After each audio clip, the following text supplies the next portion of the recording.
आपल्या भारताचं संविधान म्हणजे आपल्या देशासाठीचं नियम पुस्तक आहे.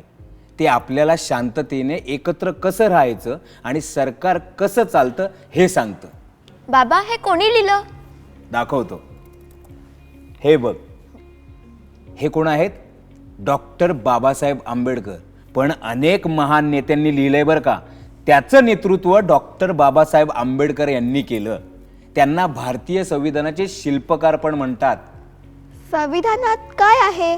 यात मूलभूत हक्क आणि कर्तव्य आहेत. उदाहरणार्थ, तुम्हाला शिक्षणाचा हक्क आहे, पण तुम्हाला शिक्षक आणि तुमच्या सोबत शिकणाऱ्या सर्व मुलांचा, विद्यार्थ्यांचा आदर करण्याचं कर्तव्यही आहे. आता हे बघा, बघितलं? हे आहे प्रास्ताविक संविधानाचा परिचय. यात सांगितलंय की भारत एक समानतेचा देश आहे, जिथे न्याय, स्वातंत्र्य आणि बंधुत्व सगळ्यांसाठी आहे. बरोबर आहे. आणि हे आपल्याला सगळ्यांचा आदर करायला शिकवतं, मग ते कोणीही असो, कुठूनही आलेलं असो. हो, बरोबर बोललीस आई.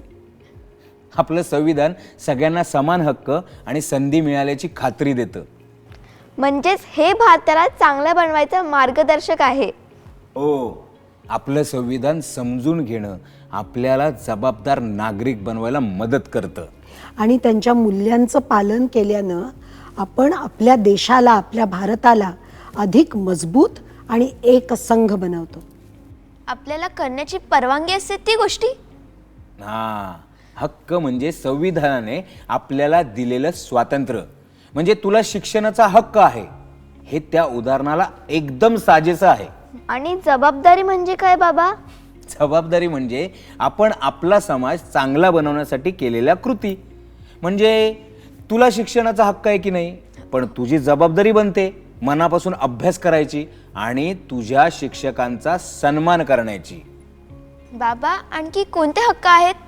आणखीन अभिव्यक्ती हक्क, म्हणजे अभिव्यक्ती स्वातंत्र्याचा हक्क आहेच की, पण तुझी जबाबदारी आहे की तुझे शब्द विचारपूर्वक वापरावेत आणि इतरांना दुखावू नये. कळलं? हो. म्हणजे प्रत्येक हक्काबरोबर जबाबदारी असते. अगदी बरोबर. हक्क आणि जबाबदाऱ्या ह्या दोन्हीही एकमेकांशी जोडलेल्या आहेत. आपल्याला समानतेचा हक्क मिळतो, पण आपली जबाबदारी आहे की आपण सगळ्यांचा सन्मान करायला हवा, मग ते कोणत्याही धर्माचे, भाषेचे किंवा पार्श्वभूमीचे असोत. कसं आहे ना, आपल्या जबाबदाऱ्या पार पाडल्यामुळे आपला देश अधिक मजबूत आणि एकसंघ होतो. जबाबदाऱ्या नक्कीच पार पाडेन. छान मीरा.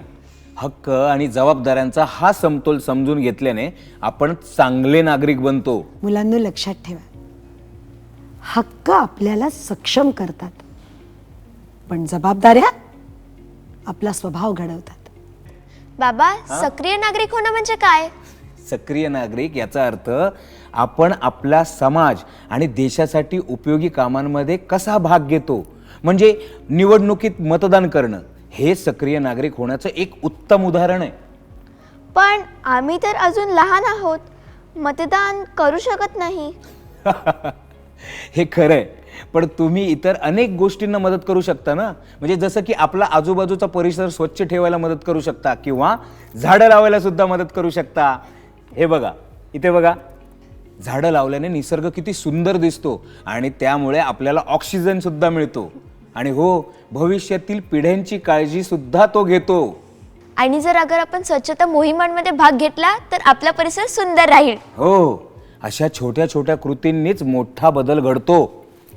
नाही, म्हणजे मला काय म्हणायचंय की सक्रिय असणं, सक्रिय नागरिक असणं म्हणजे इतरांसाठी दयाळू आणि मदत करणारा असणं, तेही चांगलं आहे. मग ती खेळणी शेअर करणं असेल किंवा एखाद्याला गरजेत मदत करणं असेल. मी माझ्या मैत्रिणींना सांगेल की आपली शाळा स्वच्छ ठेवा. त्यांना फक्त सांगूच नकोस, तू पण त्यांना स्वच्छ ठेवायला मदत कर. प्रत्येक लहान प्रयत्न मोलाचा असतो. छान.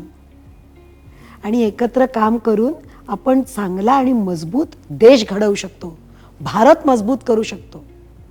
हो, बरोबर बोललीस आई. आता आपण कचरा व्यवस्थापन आणि पर्यावरणाची काळजी कशी घ्यायची याबद्दल बोलूया. कचरा व्यवस्थापित करणं का महत्वाचं आहे ना, हे माहिती आहे का तुम्हाला? म्हणजे रस्ते स्वच्छ राहतील.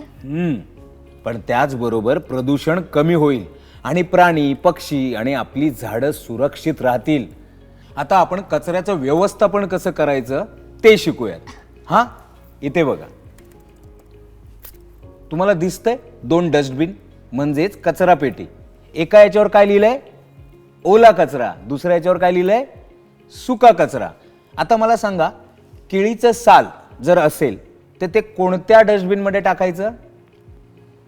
ओले डस्टबिन मध्ये. हा, म्हणजे ओल्या कचऱ्याच्या डब्यात. ओला कचरा म्हणजे अन्नाचे उरलेले तुकडे आणि लवकर कुजणाऱ्या वस्तू, बरोबर? आता अजून एक गोष्ट विचारतो, मला सांगा, पेपरचा तुकडा आहे म्हणजे कागदाचा तुकडा, हा कोणत्या डब्यात टाकायचा? सुक्या कचऱ्याच्या पेटीत. हा, सुका कचऱ्याच्या पेटीत. एकदम बरोबर. कारण कागद, प्लास्टिक, काच यांसारख्या वस्तू ज्या पुनर्वापरासाठी वापरता येतात त्या आपण त्या डब्यामध्ये टाकू शकतो. आता मला सांगा, टॉर्चची बॅटरी किंवा घड्याळाची वेस्टेज बॅटरी ज्या संपलेल्या असतात त्या बॅटऱ्या, त्या कोणत्या डब्यात टाकायच्या?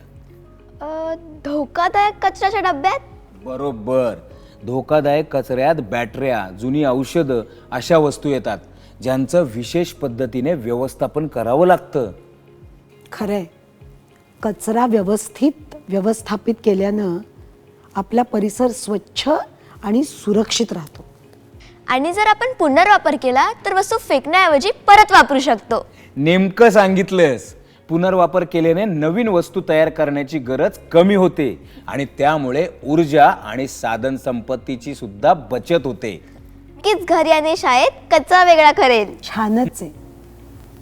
आपली आजूबाजू स्वच्छ ठेवणं ही आपल्या सगळ्यांची जबाबदारी आहे, कुणा एकाची नाही, सगळ्यांची जबाबदारी. अगदी खरं. याचबरोबर आपण आजच्या प्रवासाचा शेवट करतोय. तर आता आपण आत्तापर्यंत काय शिकलो ते आजीला जाऊन सांगूयात. हा? चला तर मग. चला.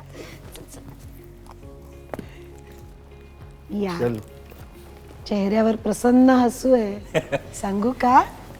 कारण आज तुम्ही आपल्या देशाचं हृदय, त्याचा आत्मा, त्याची प्रतीकं, त्याची संस्कृती आणि नागरिक म्हणून असलेल्या जबाबदाऱ्या याबद्दल शिकलात ना?